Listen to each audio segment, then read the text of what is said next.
Whether you're looking for answers to specific life questions or simply hoping to become the best version of you possible, welcome to the Mental Breakdown and Psychreg podcast, where we offer insight, information, and strategies based upon research and years of practice as psychologists. So sit back, have a listen, and get connected with our hosts, Dr. Berney and Dr. Richard Marshall.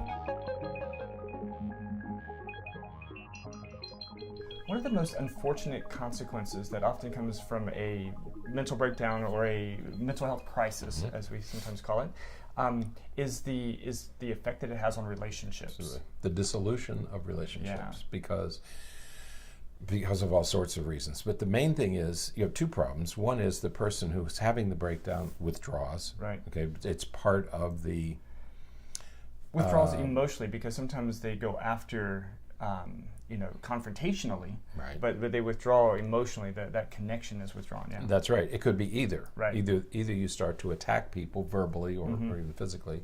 So the person who's struggling with the breakdown is either could become more aggressive, or they could withdraw. Right. Either way, damages the relationship. Errors of omission, errors of commission. In the meantime, the people around them don't understand what's going on, Right. and that's they just don't understand the experience. And the initial reaction is denial. You're not really sick. You're just being self-indulgent. You just get over it. That Right. sort of thing. We don't understand. If you've never experienced any type of breakdown or mental illness, you simply don't understand Right. how a person could feel the way he or she does. Right. And so the observers, the other people, either deny that you have a problem and they tell you to get over it, which makes things worse, Right. or they withdraw from you. Right. So either way, you have these fractured relationships. Right. Okay. Yeah. So when we get out of this crisis, this Right. mental health crisis, one of the things we have to do is we have to start to rebuild relationships. Right. We have to Right. fix that. Now, yesterday we talked about some health-related things, the core four, as I will insist on calling them, and it's the Insist. That's pretty exercise. Pretty strong word. Yeah, I know. Insist. You mean insist? Mm-hmm. Do you? I do. You mean insist? I'm going to.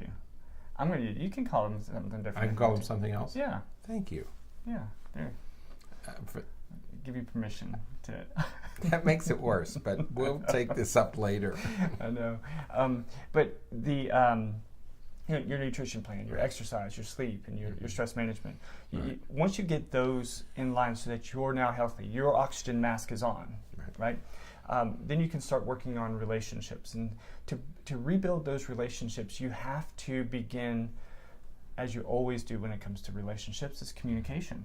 Right. Communication is the most important key. The most important thing is you have to begin communicating again. The worst thing is to stay locked up, Right. To become a recluse, and that you don't want to do. Right, because get it. Sometimes it's embarrassing. Sometimes it's just it's so personal. You don't feel like you want to talk about it. You don't want to get into it. You don't want other people knowing what sort of your inner workings are and all that kind of stuff.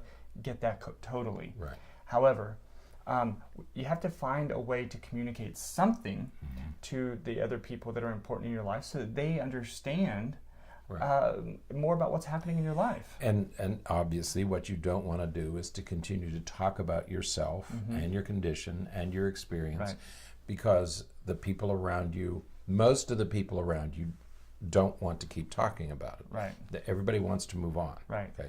So if you have a person you're close to and you can go over and over and over the experience, that's one thing. But be careful about imposing that on other people. And for the others, remember that you could help by being a good listener. Right. It doesn't mean that you have to completely indulge the other person, but try to understand it from their perspective. Right. And then when it becomes burdensome, when it becomes overwhelming, when it becomes problematic, going over and over, set a boundary. Right. Just say, okay, now we've been through this. It's like when people get divorced. They want to talk about it. Nobody else is really that interested in it. Right. And so the other person then has to have a gentle way of setting a boundary and say, look, you're not going to move on until we stop talking Right. about it. We stop going over this. Right. So let's stop and let's move on, because that's what we want to do. We want to get back on track, back to normal. Right. We can't go there if we continue tilling this soil. Right. And so with that, we have two possible ways in which a person is going to communicate, following one of these crises. They're either going to over-communicate or they're going to under-communicate. Right. And so, as you said, great advice for over-communication situations. You know, when you're finding the need to constantly talk about it. Part of the reason why we do that is, it's not, as some might claim, it's not necessarily narcissism or self-indulgence or anything like that. Right. Part of it is likely that the person that you're still trying to figure out what in the world happened. That's right. So it's part of processing what happened to you. I mean, to be able to talk about it or write about it, because many people recommend journaling, to express it is part of the processing, to get a better understanding of it.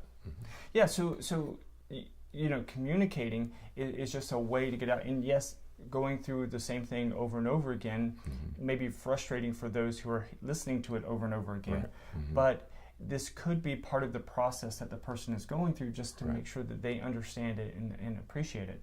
This is where where a therapist is really important. That's and can play an important role. Not because you have a mental illness necessarily, but because that's a person that you can go and listen to, you can talk to, they can offer some professional advice and recommendations to help you process it, because that's what we've been trained to do. But it doesn't wear on relationships that you're trying to rebuild. Yeah, you don't take it out on. You don't wear family members. You don't take advantage of family members and friends. Right. Go to a therapist who's trained to listen and who can help get you where you want to be faster. I think the main thing about a therapist, not as healers, but as they can speed up, they can accelerate the entire process. Right. That's what we should be doing. Right. Is just getting you from where you are to where you need to be. Right. Again, I keep repeating it, getting back to normal. Right. And therapists can help you get there faster. Exactly.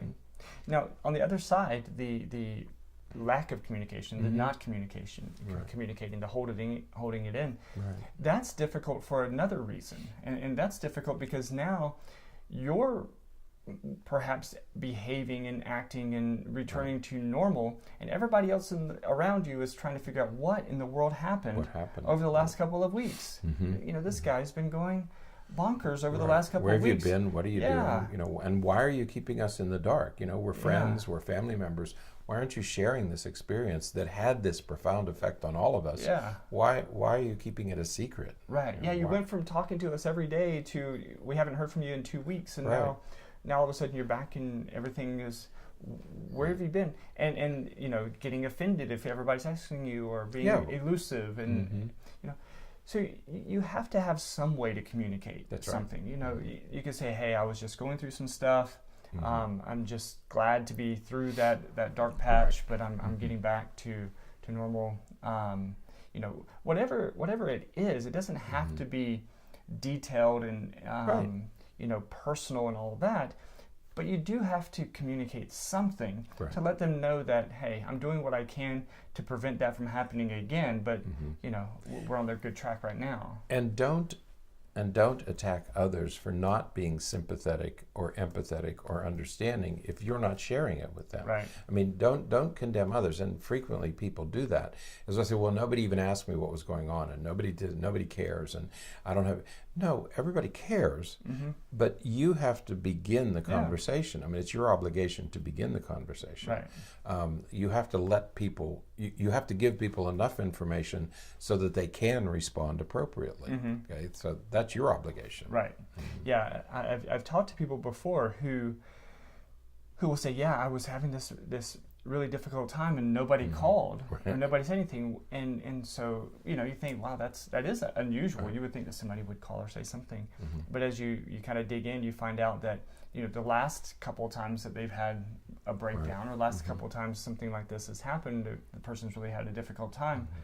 Anytime somebody called, they wouldn't answer, or they would say, nothing, and they just kind of brush it off and not share anyways. And so why would anybody communicate? Oh, well, that's right. He's just going through that again, so, I'll just wait until he's back. So here we go again. Right. He'll come back and everything will be fine. Yeah. But it's not.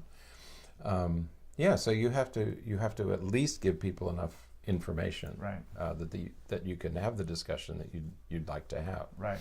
And then the next piece, once you find a way to communicate however much or whatever you're choosing to communicate, the next part that you've got to communicate is how important it is for you to repair the relationship. If especially if something, if there was some kind of falling out or some other kind of problem in the relationship, it's important to say, hey, I was in a dark place. It was really difficult for me. I know that I kind of snapped at you a couple of times. My bad. Let me fix it. Let's go out and go out to eat or something. Exactly. And let's get this relationship fixed. That's right. You have to take some initiative, and you have to make a commitment of how are you going to move forward? Right. How are you going to nurture? Hey, look, I know I damaged the relationship a little. I hurt your feelings. I did this. Listen, this is what this is what I can do, and I want you to help me get there. Mm-hmm. You can even enlist the offended person, but you have to take the initiative and make a commitment to rebuilding the relationship. Right. You can't expect everybody else to do the work. You have work to do here. Right. It's part of the healing process. Right. And then the last piece, of course, is demonstrating that you're committed to fixing the relationship. Exactly. You can't say I want to fix the relationship and then kind of put it all on the other person to do everything that needs to be done. Right. You have to take some initiative yourself. And again, if that's hey, let me bring you dinner and let's do this, or let me do this for you, or that.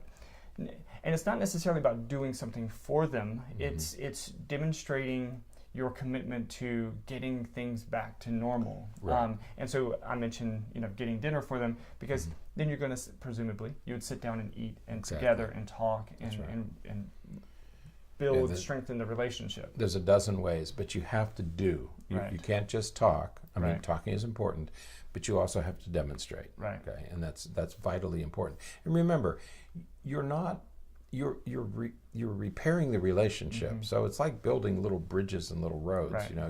You're just repairing the damage that was done in your relationship, and it'll pay dividends later, because if you have another episode, the other people in your life will know that it's temporary and that you're still committed to the relationship. Right.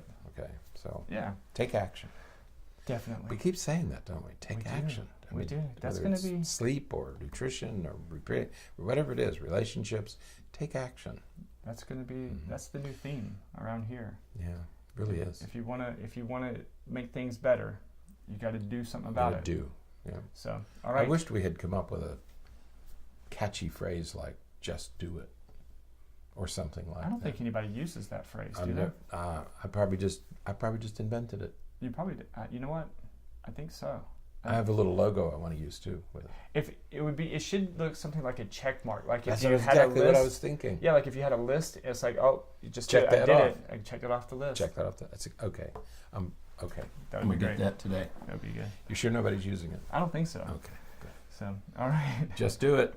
Oh, probably get fined now. We'll have to make copyright on that one now. Oh, no. Trademark. Sorry. So, all right. Until next time, stay happy, stay healthy, and forget to be afraid.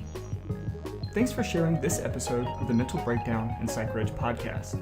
Be sure to check out the show notes for links to follow us on Twitter and subscribe to our YouTube channel, where you will find all of our previous podcasts and much more. We would be honored if you would become a patron through patreon.com, where any donation you can manage will go to the development and creation of more content. Just visit patreon.com/thementalbreakdown for more information. Thanks again for listening. Have an awesome day, and we look forward to being back in your feed tomorrow morning.